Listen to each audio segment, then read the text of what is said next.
Welcome, welcome, welcome to the Queen Amina show.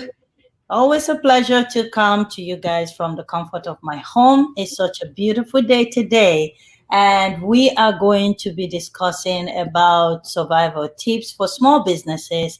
Our guest is all the way from Winnipeg, someone that has walked down this road for many, many, many years and have helped other businesses stay alive, always supporting his community. And he decided to come on the show today to share with us how some of the tips that small businesses can use to reopen after this lockdown season that is affecting a lot of small businesses. So we have my co-host, always a pleasure to have her. Also, let me bring everybody up. Yay, we are live. Good to see you all. Nice.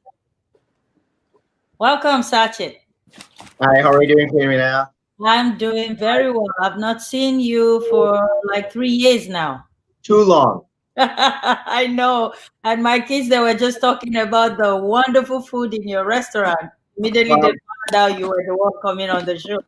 I was about to say we have your favorite items waiting for you here. So whenever you make a trip over, we'd love to see you. I will take you up on that very quickly. Welcome, Dr. Mokolo. Hello, everyone. Hi, Sachit. Hi, Dr. McCullough. How are you? I'm good, thank you. Welcome to the show. Dr. Mokolo helps me out a lot. She's my mentor, my supporter, my cheerleader, and she's always helping and just making sure the Queen Amina show stays alive and reaching out to people and helping people. Thank you. We appreciate you. Before we go on, Sachit, before you even introduce yourself, I'm going to play a little video for us here if I figure out what to do and how to do it. Okay, right there, I got that. And we're gonna share our screen, guys. Pardon me, I'm still learning the system. Yay, I got that. And I got that. And we go. There. So supplies.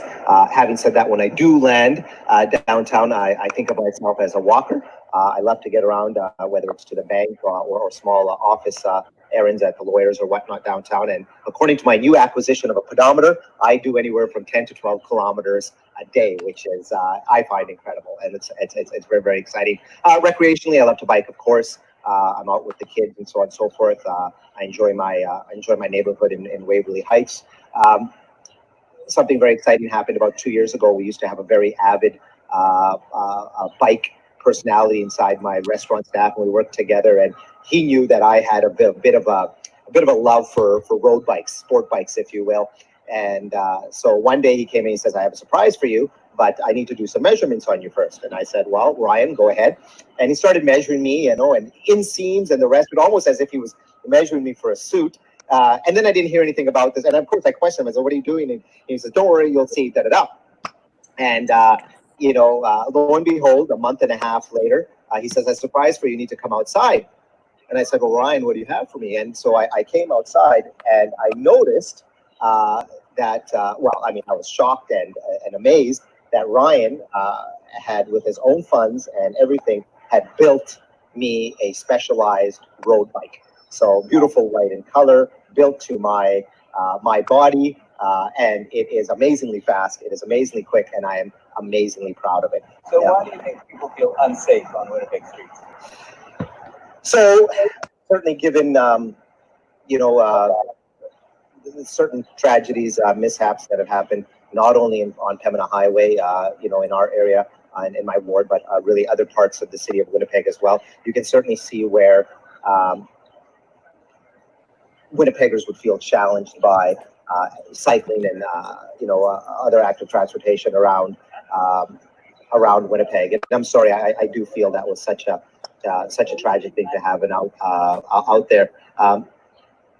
That said, as a whole, I don't believe people are generally afraid to cycle. In fact, if anything, if you look at cycling, we can see that it's certainly on an uptrend right now, that people are starting to cycle a lot more, and that it's certainly a growing part of our city, and really starting to create a very unique cycling culture in Winnipeg that has never existed before. So what do you think council can do in the next 4 years to make it better? I think it can educate, it can commit, and let me explain that. Commit, first of all, I think we need to have an overall embracing of the fact that people love to cycle. There's a community around it. There's a culture around it. It's happy. It's healthy. It's good for the environment. I mean, all those wonderful reasons. And really commit to a long-term plan that sees us, connecting beyond little patches of asphalt here and there, but a holistic connection of biking all around the city. In fact, it can be dangerous, but you've got small patches of asphalt that all of a sudden turn into a regular roadway without. Okay. So somebody might think, oh, why is she playing something about bike and we are not talking about bicycle? Guys, I understand that. The reason I was playing that was I want people to see the other side of you before we get into this. Not just the Sachit, the businessman. I want people to know that you are a family person too, and you care about the community. That is why you're on this show, to help small businesses in your community to be able to thrive again. Because most of the time when people see others on the show like this, the first thing that comes to mind is, oh, what is in it for him? Sachit is someone that cares about people. I actually met you through your humanitarian work of caring about people. That's how we met, through the Vigo Awards International 3 years ago. So tell us a little bit about you. So, Guy, yes, I always have a reason why I do certain things. It might not make sense right off the bat, but trust me, if you hang in there, Queen has a way of connecting everything. So hope you guys had fun. So take it away, Sachin. Well, first of all, Philomena and Doc, I want to thank you both. This show is excellent. Mina, I've seen you work over the last 3 and 4 years. Things you do in the community and across the board are fantastic. And thank you for everything you do for putting the community forward. It should go much, much more recognized. You really are a beacon for communities across Canada. We really appreciate everything. Thank you so much. Business, yeah. So I don't know where to start. I've been in the restaurant business now, and I don't know if it shows, but for almost 30 years, our family has locations in Winnipeg and Ottawa. When I started with my family, I was about 15 years old. It was part-time basis after school, and at that time we had one employee. We had Denise, who was with us for, at the end when she left us, she was with us for 37 years. That was our main employee. Other than that, it was all family. Today, there's 80 employees across 3 locations that work inside the restaurant. And so, we've seen pretty much everything as far as, financial crises go, SARS, 9/11, on N1, all these different crises. And, there's always something to learn from each and every one on how to move forward. But as a novel has come along, as COVID has come along, it's been a brand new learning experience. And there's no playbook for this. This is brand new. I hate to use the word unprecedented. It's overused, and I promise to never use it again after 2020. But there it is. It's this brand new thing, and how do you deal with it? So I did a call the first week after. So March 16th was when we had, as a restaurant group, I talked to my brothers, I talked to my mom, who's the boss, and decided that it was time that we closed. So on March 16th, before any provincial order of any jurisdiction, way ahead of any government call, we decided that it was time to close the restaurants for the safety of our guests, the safety of our staff, and not wanting to be affected. It was the responsible thing to do, and we took that step. But it meant some challenges immediately for us. So what were we going to do with the staff? What were we going to do with the restaurant and how we service moving forward? And what were we going to do with our, cash position, right? So these are things I would talk about from a business standpoint. So a week later, I would be on a call with the City of Winnipeg officials, and about almost 100 people that had logged in to watch us talk about or hear us talk about, what are some of the steps that we had taken right off the bat. So I'll share those here. And some of the first steps that we did, and from the first comments I made are, and if you haven't done this as a business, and of course you have to get to this point, but is preserve your cash. I have said before, and I'll say it again now, most of these times when you see these crises, whether it's H1N1 or SARS, so on and so forth, they usually have a 3-month arc. This one has a 3-month arc. We've seen that where March, April, May, now we're emerging into June. Most jurisdictions are announcing openings of some kind at a staggered level. But what's different this time is that there's a long tail, and that tail is the restart portion, and that restart is an undefined amount of time because the only time that the restart is going to be capped is when there's some kind of vaccine or therapy or herd immunity. So all this time in between could be another 6 months, 12 months, or 18 months. We don't know. So that is the time in between. So what are we doing in this, within this time? So obviously, before we get to the restart, preserve cash, talk to your landlord, find out what you're doing with your staff. Can you reconfigure your business to service in a new environment? Because the key word for small business, whether it's retail or hospitality, is to adapt. And if I look back on our history as an Indian restaurant in Winnipeg, we've adapted over the decades several times. When we first opened up, we weren't even an Indian restaurant. We started off as a deli serving corned beef sandwiches and salad. And it's the typical Winnipeg story, right? Because you've got an East Indian family that's immigrated in downtown core Winnipeg, serving Montreal Jewish-based cold cut sandwiches. Right? So you've got all of these cultures all smashed together, and that's what you're doing. But we adapted from there, and by the mid '70s and late '70s, we had a few Indian food items. By 1983, we had the first Indian buffet in Canada that had come out. So we had adapted again. In 2000, we had started opening up other locations. And here we are today with the biggest Indian buffet across Canada. Of course, we've now been told that for the time being, at least, people don't want buffet service or they're not being allowed. So we've had to adapt again. So, on March 16th, for example, in our particular case, we had to move from a dine-in buffet restaurant to purely takeout and delivery, which is single-serve a la carte meals, and that requires a retooling of the kitchen, which we did. And it also requires a different style of thinking inside your kitchen, which we had to adapt as well. And so I'm happy to say, from that time, it's not been easy. And it's not going to be easy moving forward as well. But we've done a number of things to at least ensure that we're going to be able to get from this point to the next point. And those key points that I mentioned already: preserve your cash, talk to your landlord if you haven't already. Make sure you are aware of absolutely every program or subsidy that is available, either at the federal level, provincial level, or municipal level, that is available for you. There's other programs that are also being launched by associations, various cities and various jurisdictions that can help you as well. So those are some of the key things that you want to program into. And I can go into detail, wherever you want me to on that.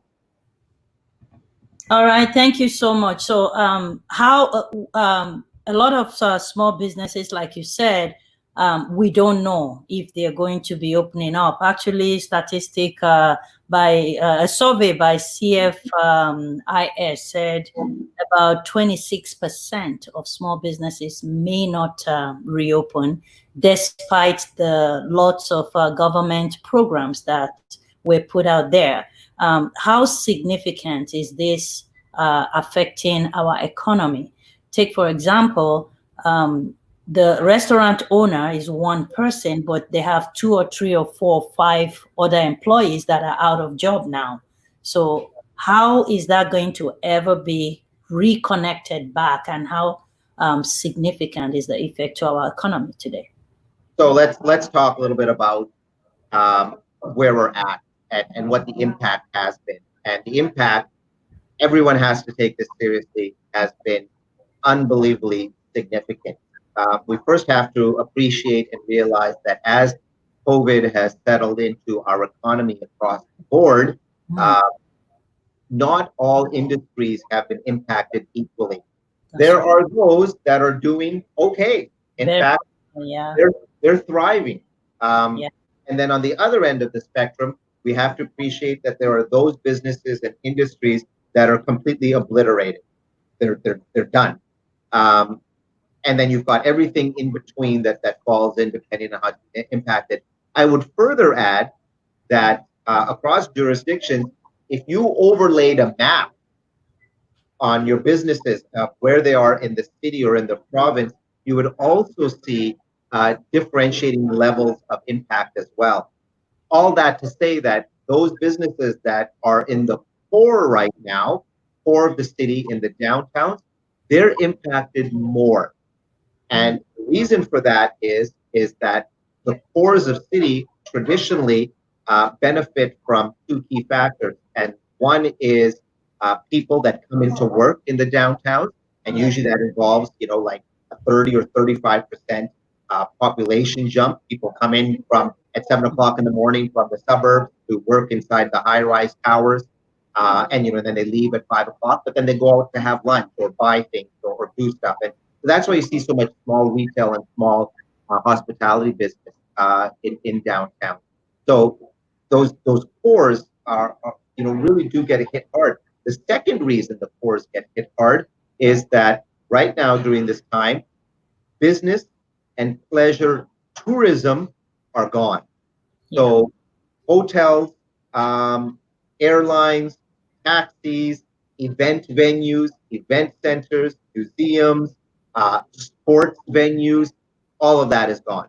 And so when you're a tiny little restaurant or a tiny little retail in a downtown core, and you can't draw on those huge influxes of people anymore, it's largely impactful.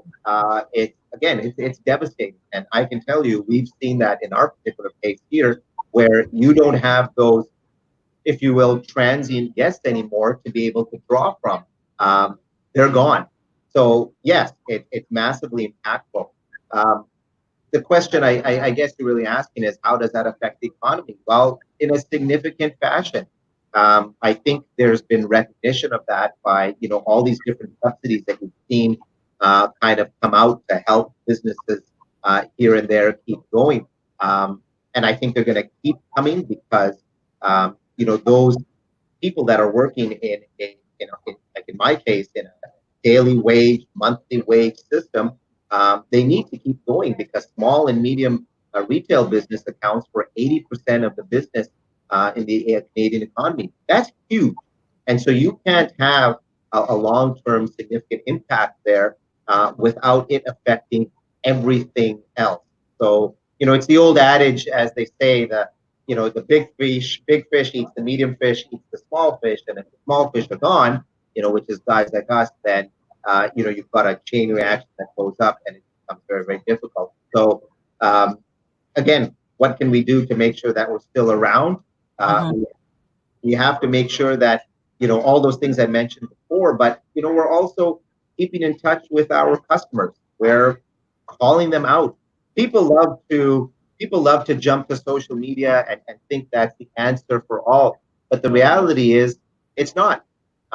Pick up the phone, call your customers. I'm sure they want to hear from you. I'm sure they want to hear how you're doing.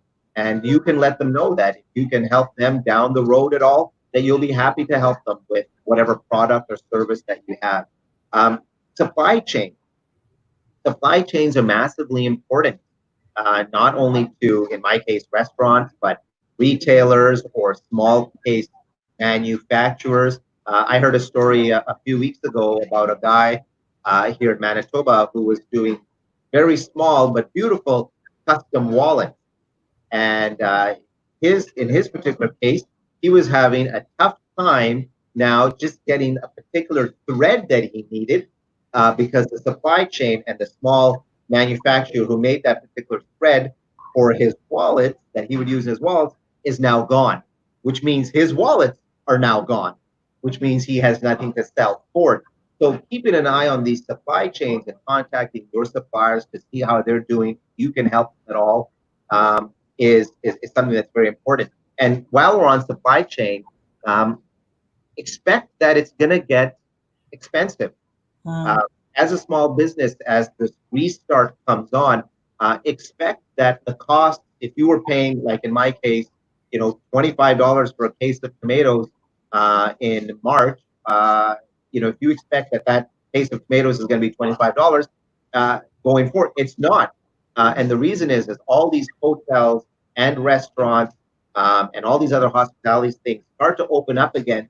The demand put back on those supply chains to service all of that is going to be very significant. In addition, during COVID, many farms and organizations that produce our food, have also scaled back and scaled down. So it's going to take them time to spin back up again where they're doing volume. So in the meantime, you're going to have this very strained supply chain that really is going to be impactful for business as well. So if you're somebody that's relying on somebody else or another organization to service your product, you want to make sure that you're in a place to be able to handle those bumps moving forward. Lastly, just to finish off, you know, I think the Canadian economy and the Canadian people are resourceful. We're a strong people. We've gone through a lot in the past. We've seen all these different crises come about. We always adapt. We always do things a little bit differently. We always add a little bit better, and we get to the other side. And I think you're going to see that as well. Is it going to look tomorrow exactly how it looked yesterday? No. Probably not. Probably not. But that's okay too. Thank you so much, Sachit. There's this question is particularly concerning Canadians. I don't know if they have the same thing in the United States. Dr. Mokolo, you can talk to that if it pertains to the US also. So there's a program for small businesses that the government has put in place where they're subsidizing locations for the landlords, and the landlords pick up another percentage to enable the small business stay in business. Now, there's I think Lady Diana or Diana, she said that I spoke to my landlord about this program, and my landlord told me that I am not obliged to accept the subsidy, so I have to either pay up or move out. What do you say to that? So first of all, there's a number of programs that the federal government, at least in Canada, has announced. The first one, of course, the biggest one that everyone knows is the wage subsidy. If you're a small business with employees, that's something that you definitely would be looking at. The second major one was $40,000 bridge loan. That one was very impactful as well. I know for a lot of businesses had a lot of feedback on that one. And then one of the other ones was this whole idea for a rent assist. Now, the details you will have to explore with your accountant and your landlord for that one as well, and having a relationship with your landlord. And that's something I mentioned earlier in this call as well, is not all landlords are going to want to either apply to the program, which is a provincial jurisdiction. So the federal government establishes the pool of money or the pool of funds and the general overarching look of the program. But then the province is the one that actually does the rollout of the program, if you will. As a landlord, I would apply to that, at least here in Manitoba, and the program would kick in 50% towards me. So if it was $1,000 rent, the government would give me $500. I would kick in 25%, Yeah. $250, and then 25% would come The uh, client. from the tenant, whoever is renting. That's it. Now, my understanding is that some landlords feel that there's some hoops to jump through to fulfill the administrative requirements for that. But really, if you've got a good relationship with the landlord, and landlords right now should really know that if they've got a good business in hand inside their building or inside their organization. And given what we're going to be going through over the next 3, 6, 9, 12 months, that they really want to hold on to that tenant and make it absolutely as best as they can to ensure the livability or the viability, I should say, of that business. So early on, when this program was announced, there weren't a lot of details. That's changed. So if you want to reapproach that discussion with your landlord, I think that would be a good idea, and that's something that you should do. I don't know if it's any different in the States. I don't have details on what's happened out there. Dr. Mokolo, do you have any detail of programs for small businesses in United States? Well, the SBA on their websites, have they're constantly updating the information, and so I can't go into details because I don't have the current updates. But we've had different programs for payroll protection. We've had loans and grants available, and we have some cities and some states that are providing rent assistance. So the different programs on the federal level and programs on the state level, and then there are many agencies that are also trying to fill the gap. Awesome, thank you so much, Mr. Sachit.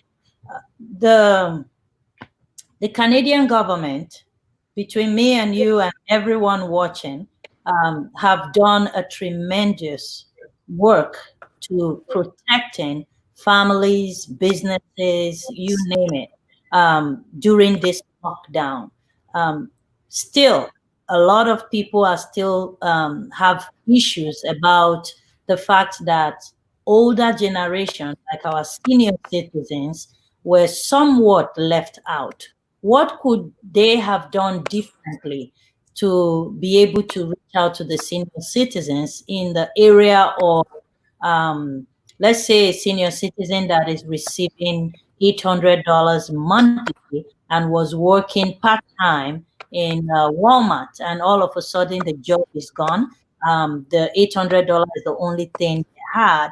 I understand. I'm not sure. Don't quote me, anyone listening, but I understand that there was no plan put in place for senior citizens to help them get through this pandemic season, except the funds that was coming as an unemployment form funds for the ones that were working. Do you have any information, and if so, how can they reach the information? Because we want to give this information to our senior citizens to help them. Absolutely, Mina. So I certainly don't speak on behalf of the government at all. Let me be clear on that one. First off, but I can tell you as observationally from what I've seen, and the resource that I've used is simply going on to the CRA website, and you can find details there for whatever group or category that you fall into. So if you're a wage worker and the CERB is something that you want to tap into or that you think might be able to help you, that's something you can find more information on. For folks like us, a small business where we're looking to the $40,000 bridge loans or the wage subsidy program, that's something we can look into. If you're in a different demographic, you're going to find information there as well. I know that in some cases as well, there's been very large corporations that have, thought, and these are companies that are in the tens of millions of dollars, that have said, well, look, a $40,000 bridge loan isn't going to do anything for us. What do you have? And I know in that case, there's been a program as well, but you certainly, in that particular case, anyways, your accountant and CRA, you're going to find, or Service Canada, you're going to find that information there. As far as seniors specifically go, I do understand that there are programs there as well. And if we do rewind as well, I think the speed at which the response we saw federally in terms of helping not only at an economic level, but certainly at a health level as well, of course, across the country. First and foremost, health level across the country. I would agree with you. I join you and agree with you. That's been fantastic. They really have stepped up to the occasion and delivered these programs really across the board. Now, as I said before, this is unprecedented. There's no playbook for this. There's come crisis, this is what you do. There's nothing. And a further challenge here is going to be that this is going to be for the first time, a crisis, at least observationally and in a significant fashion, is going to be beyond that 3-month bell curve. This is something that is going to go for a long term. It's going to be a marathon. And so, what can we do inside that space? And I think that's a question the government is going to, have to keep asking itself as well to assist every side of the demographic, whether it's senior all the way to those people that are entering the job force for the first time and require training. Thank you so much, Mr. Sachit, for that question. Dr. Morris, do you have any question? Please come in. Don't let me keep going. Sachit, you are a humanitarian worker. You've done quite a lot volunteering, raising funds, and doing so much in the community. I've personally witnessed when I brought about 8 people to your restaurant and you fed all of us. You didn't just feed us, you packed more food for us to take away with us. And I've seen your heart of giving. You've raised over $50,000 for the program that you take part. Is it called the Masala? Yeah, so the Masala Mixer has actually now raised just over, since that time that we've spoken, we've done some other events. And so we're almost at $250,000 for various charities, $250,000 for various charities across Manitoba, including Alzheimer's, the Victoria General Foundation, which is a large hospital here in Winnipeg that does just a tremendous amount of community work, and the Marymount Foundation, which is an organization that helps battered females really escape difficult situations. And it's a quiet organization, obviously for good reason, but it required capital, and we partnered together and we helped them. And in our last Masala Mixer event, I believe in 2018 for them, we managed to raise that night just over $62,000. So we're very happy for them. Look, the need inside our community doesn't stop, and it comes at every different angle, right? And I always say to people, at the end of the day, my reasons for doing this are very helpful. When the community does well, that just means they're going to come and eat at my Indian restaurant. So I'm very happy to help wherever I can because I know they're going to come back inside the restaurant. But seriously, there's lots going on out there, and I think as anybody that has eyes and heart, and that's going to walk outside there and see what's going on, you're going to want to help as well. And there's lots of different spots to get involved. Right now, I sit on, much to the chagrin of my wife, I sit on 8 different boards inside Winnipeg. So the Winnipeg Foundation, most recently. On their development committee side is just a fantastic, large organization. Manitoba, it's one of the oldest, longest standing, biggest organizations, and they do terrific work. A terrific group of people, and they really help a lot of different organizations across Manitoba with their goals. That one is phenomenal. I'm at the Victoria General Foundation, which of course is the hospital, Behavioral Health Foundation, which helps people with long-term addictions issues. SC LifeWorks is one of my favorite boards that helps people with challenges like employment and jobs in the community. And I think that one is great because people get out there, get the training that they need if they have difficult time finding a job, and then be an integral part of the community. And all these organizations just have one thing in common, and that is that they want to improve the lives of people and in turn the communities, which is noble and it's fantastic. And I love helping those those places where I can. I think I've been steadily on these boards since 2002, 2001, 2002. And so I've seen a little bit of everything, and I can see where the impact comes as well. Uh, I do recall one of my favorite events, which was the CEO Sleepout, and that one was done for a number of years. And in Winnipeg, and it's not unique to Winnipeg, but across cities across North America and well, the world, there's a homelessness issue. And I remember reading, or there was a story one particular year that really got me, and there was a homeless man that was found in Winnipeg. As you know, it gets very cold. It's minus 35, minus 40 C, which is just an incredibly cold temperature. And this gentleman, one particular night, was found frozen to death a block away from a homeless shelter. And for me, that particular story just hit me hard. And at the time, I was in the biz, and there were some great people around the biz at that time. Guys like Stefano Grande, Jason Fixe, and all the staff that were out there, and they were organizing, rallying around this event called the CEO Sleepout. And the idea of the CEO Sleepout was that, as a community, we understand to a degree homelessness. At our social services side, we understand homelessness, we try to help it. But maybe at the corporate level and the CEO, on the CEO level, the managerial level, on the corporate side, maybe we don't understand it. We don't know why these people are hiding in the stairwells at the parkade at night, or why these different things are happening.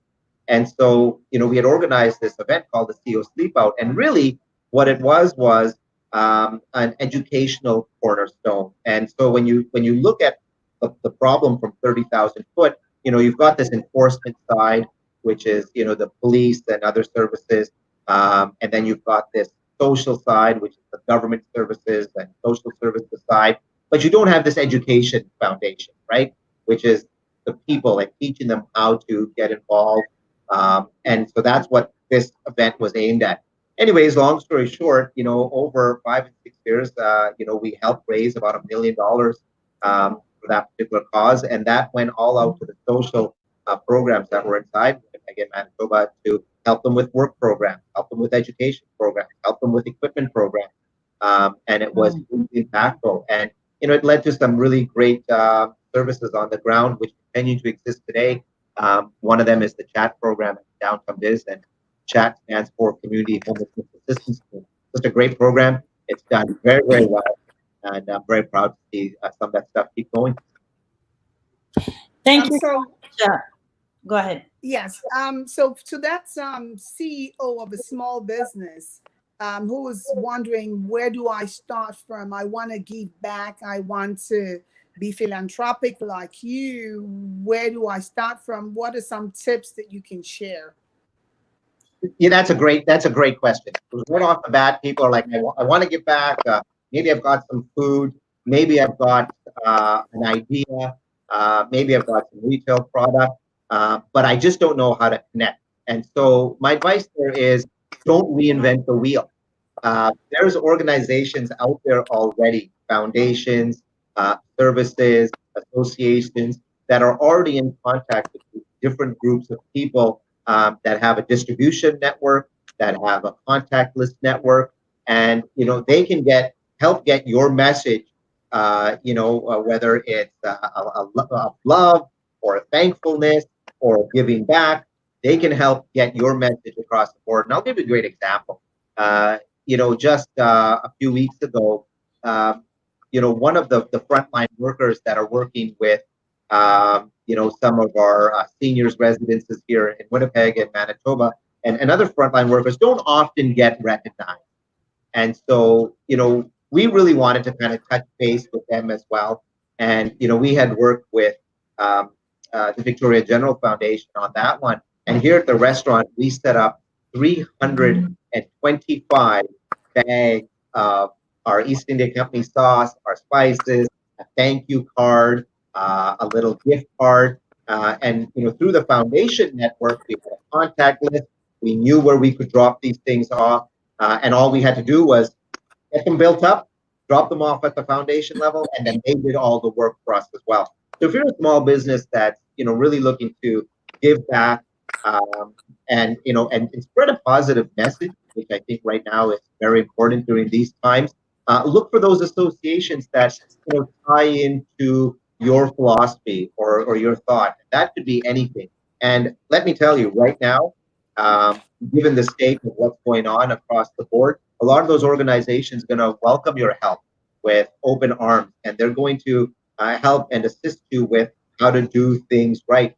Even when we were doing the bags, for example, to hand out, they told us, look, the bags have to be in a, clean, washable type of bag, like a plastic bag, so that, when it did get passed around, it had been sprayed down for any contaminant, right? So these are all different little things that would plug in, but they're going to be able to help you move forward, right?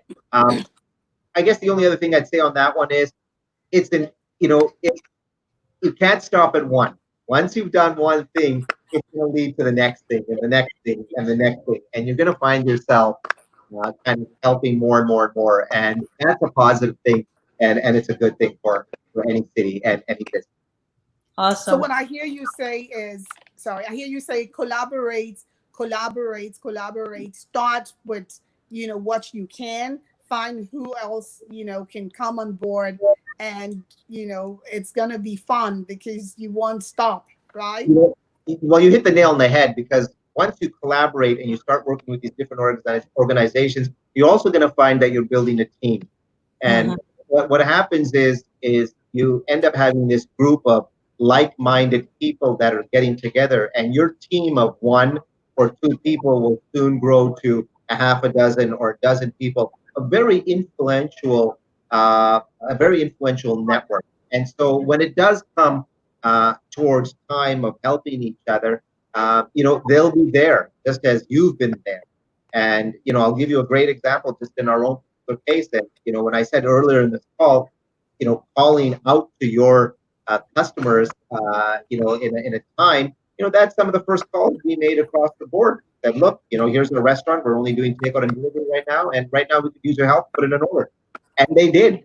All these different organizations across the board, because the time had turned a little bit, if you will, right? But that's something that you want to do, and it's a great point. Collaboration really does. Thank you so much, Mr. Sachit. I'm go. Our time is fast spent, and I am going to let you go soon. But before I let you go, you will give us your final words for our audience that are viewing. Restaurant business, because you are in the restaurant, I'm going to use that as an example, has found a new way of delivering their services through the online orders and DoorDash and all of that, Uber Eat. Do you think that the restaurant business is going to go back to the traditional way it used to be ever again, or they're going to shift more towards the online ordering and delivering services? So that's a question we've been debating internally for months now. Where is this going to go? Uh, I saw a news report. I was watching an interview, and one of the comments made in that interview was that during a time of crisis, what you find is that things that were already going to happen over the long term, because of the crisis, are accelerated. So if you're going to get A to B over 10 years, because of the crisis, you're going to get A to B in a year. They just come very, very quickly apart. So to speak to your first point, takeout and delivery is here to stay. People are going to want to do takeout and delivery. They find it convenient. They can have it at their own home. They can get what they want, and they can feel safe and secure inside their house. This is not going anywhere. I believe, that the genie is out of the bottle, if you will. And certainly, as we pivoted in our business, we saw our takeout and delivery business go from 5 and 10% to now accounting for 45 to 50% of our gross average business. So it's huge, and it's here to stay. But I would only caveat that with the reality that our culture, whether we're in the US or in any other part of the world or in Canada, Face our to face. our culture is not defined by, our living room walk at home to the kitchen or to the den. Our culture as a society and a group of people is defined by our events, our venues, our special occasions, our special cultural restaurants, our museums. We as a people go out and we experience things and we do different things. It's how we learn, it's how we interact, it's how we share, it's how we spread our joy to each other. And so I don't think that part of people is ever going to go away. As a restaurateur that's been in this business for 28 years, I have seen countless numbers of celebrations, organizations coming together, birthdays, celebrated over a meal and a glass of wine. I don't think that's going to go away. Is it going to come back tomorrow? No. As a business, do we have to be patient and provide an area where we are, people feel safe and secure in a space that we're coming into? Yes, those are things that we're going to do. But I do believe we're going to arrive at that. It's just going to take a little bit longer than we may have seen during past crises. Thank you so much. My co-hosts have a question for you. Don't forget to nominate all those great frontline workers for the Vigo Award this year. We're going to do it virtually, so they don't need to travel to Ontario. So we're going to mail out the awards to the winners, and they just need to set up just exactly how you set up to come on live. So we're doing it across 22 countries this year. So don't forget to nominate them. We want to celebrate them. So you talked about, am I unmuted? You're good. I can hear you. Oh, you talked about culture, and that's interesting. What about family business culture? Look at you, 28 whole years later. You're the face of the business. You're clearly successful.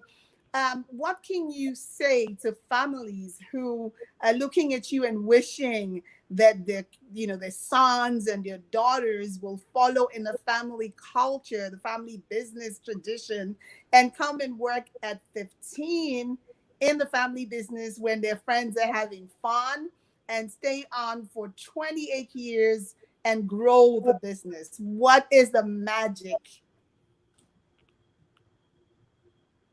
It's love.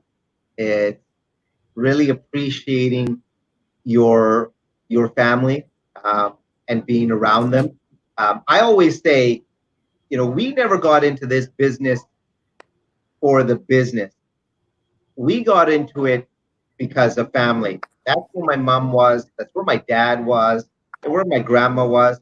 And we stayed because of our guests and our clients. And so, and they became family, right?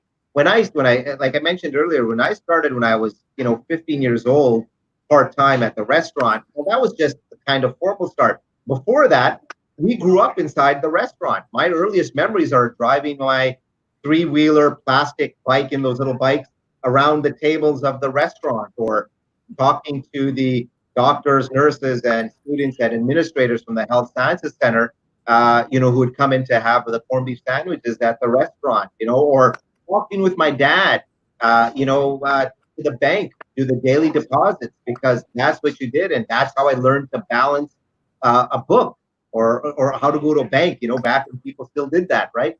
I remember my grandma teaching teaching me how to make shrimp curry, because she felt that if I was going to get into this business, that I needed to know how to cook and how the spices work together. And that skill would be invaluable, because knowing how to cook was the only reason my wife would go on to marry me.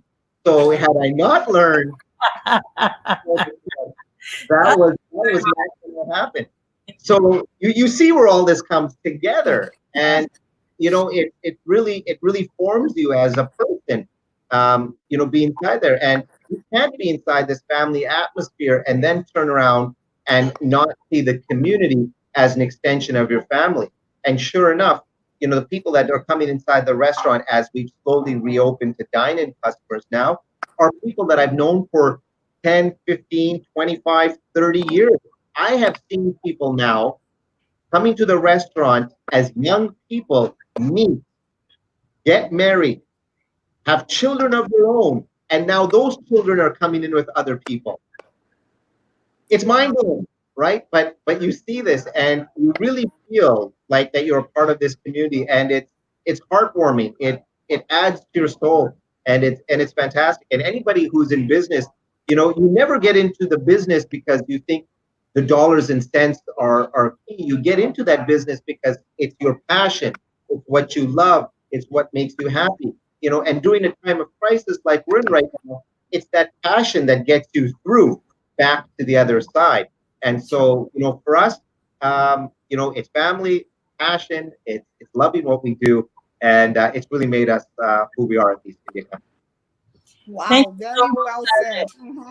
That's awesome. You are just an amazing guy, and I don't say that lightly just because you're on the show or anything. I've watched you how you deal with clients in your restaurant. I think the first time we came to the restaurant, we were there for close to 2, 3 hours. We're just sitting. We finished eating, and we just sat down there discussing. My two girls, like I said earlier, the moment they found out you were the youngest remembered. She's like, "Oh, him, the food." And we remembered the curry shrimp. That was super tasty. It's funny you mentioned that because I'll be walking down the mall anytime, and I will see people. And of course, I'm not in the restaurant, so they don't necessarily recognize me. Being a fish out of water. So they'll look at me, and then I'll see their eyes squint, right? And then their eyes get big right away, and I know it's because they've recognized me and they're thinking chickpeas, right? That's what happens all the time, and Yeah, that's fine. fantastic. You Please know, that tell the audience, how they can find your restaurant and many beautiful things that you do, how they can follow you on social media, and your final advice for small businesses out there. Absolutely. So you can definitely check us out at www.eastindiaco for our restaurants. We're on Instagram under East India Company, East India Co., and on Twitter at East India Company Restaurants. You can definitely check us out. You'll find recipes online. You'll find us cooking dishes as well.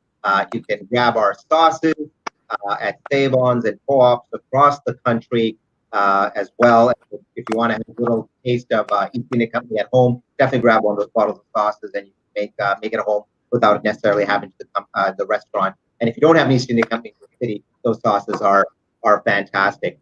My last little bit of advice: if you're in a retail or hospitality business, look, let me speak to you directly. I know it's tough right now. I understand completely. I am I am there with you. Hold on. We will get through this. We'll get through this together. You will be stronger for it, and you will have to work hard right now, maybe harder than you ever have before. But keep doing that because there is a light at the end of the tunnel, and your business will, those businesses that make it to the other side will have something to show for it, and you will be better for it. So hold on, remember that passion why you get it, why you got into this business. We'll get to the other side together. I'll see you all soon. Thank you so much, Sachit, for being on the show. We really appreciate your time and have yourself a very wonderful day. And we hope to see you back on the show again. Thank you, sir. See you soon. Thank you very much, everyone. Pleasure having you all. Bye bye now. Okay, bye-bye. Awesome. That was fantastic discussion. So, guys, I hope you guys got some tips there for small businesses. One of the things that stood out for me is be patient in life, not just business, even in personal relationship with anybody or your personal relationship with your family members, you gotta be patient. If you're trying to achieve anything, like you set a goal for yourself, you gotta be patient. You're investing, you gotta be patient. So Patient is the key word there. And then he said something about small businesses to preserve their cash. So the little that you have now, it's not time to go party. It's not time to go vacating.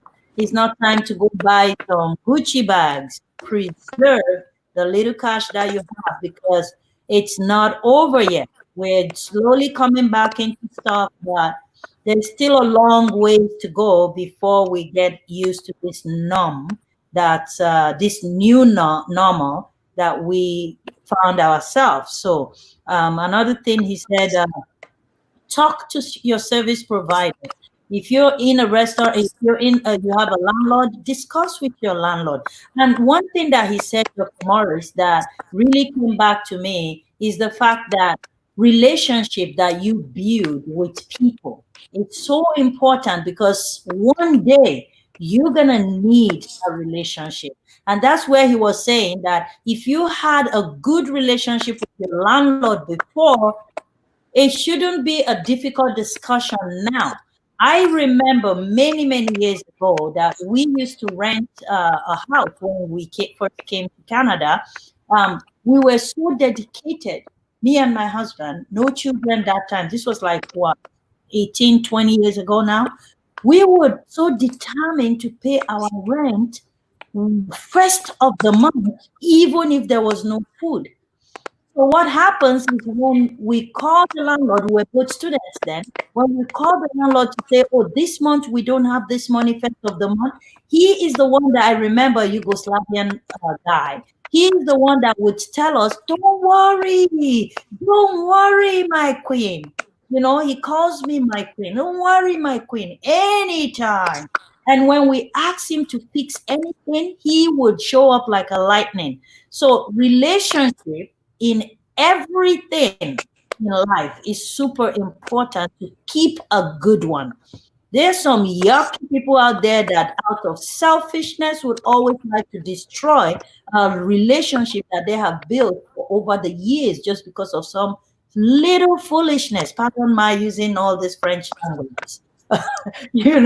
So seriously, we need to work on relationship. Don't allow greed to make you, destroy a beautiful relationship that you have with people, because the day you're going to really need it, you will not be able to reach into it because you burnt the bridge. And he spoke about keeping in touch with your clients. Call them up. Don't do social media posting, hey client, I love you, we miss you, our shop is still closed, but keep safe, keep wearing your mask and keep washing your hands. No, pick up a phone call, pick up your phone, even if it's 20 people you call a day that are your client. There's always a database that most of these businesses have. I remember my nail studio that I go to do my fingernails. She has a little book and a pouch where she keeps your phone number, your email address, your cuticle remover, all of the things she used for you. She put it in a small bag and post your name on it. So somebody like that, it's time to pick up the phone and call Queen Amina. Oh, I know I'm not open. I don't know how you're doing with your nails, but don't worry. We're going to come back soon. Or if I don't open, this is a place you can go. Keep in touch with your client. It's super important. Do you have anything to add before I call it the day? Yeah, just on the part of giving back, we need to remember the points that he made about looking for someone who shares your philosophy and collaborating. If everybody does a little, no one has to do a whole lot, and we can make the impact that we need in the society. He said something so interesting about it actually pays you to do good, because when you do good and the community is doing better, they come back to patronize you and everybody grows. And my last words will be about business owners, families that have businesses, small businesses. It's important to start our children, when they're young. It's important to start to grow their interest.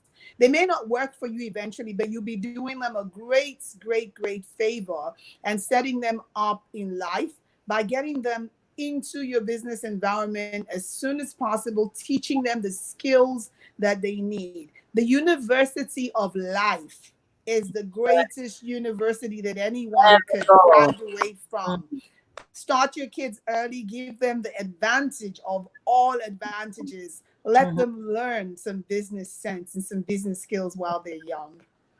Thank you so much, Dr. Mokolo. Thank you, everyone that connected with us today. I didn't see anybody shared my video today. Wow. Thank you guys so much.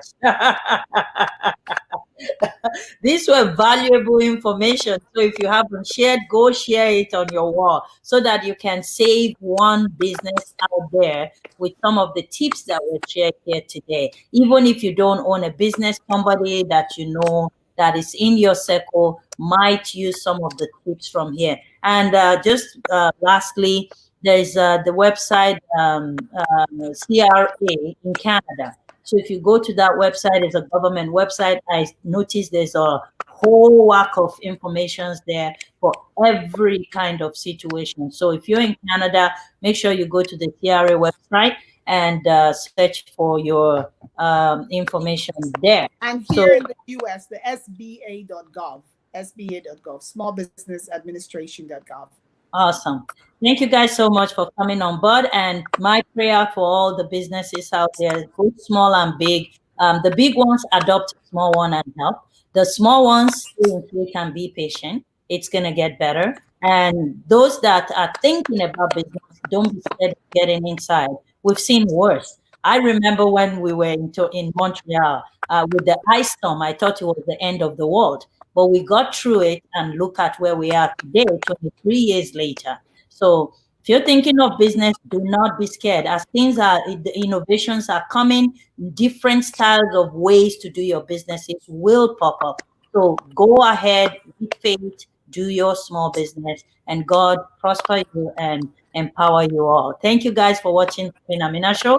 Until tomorrow, we will see you at 2 p.m. Eastern Standard Time. Keep watching the Queen Amina Show. And tomorrow is super important that you guys connect very quickly and join in the conversation because we're going to be talking to some of our police officers about good policing and how to encourage our young people to get into policing, especially the Black community. We cannot keep chanting change, change, change when you are not part of the change. So we're going to be discussing all of that tomorrow. And who is better to discuss that, especially in the Windsor area, is one that had lived by example, Constable Neil McEachran. So he's going to be with us tomorrow. And hopefully I can connect with our police officer from India. He's supposed to connect with us too. And a police officer from the United States. So hopefully I will be able to bring all of them, all three of them together. But without that, tomorrow's show must go on. So see you all tomorrow, 2 p.m. Eastern Standard Time, live right here on Queen Amina Show. Thank you, Dr. Mokolo. God bless you. Bless you all.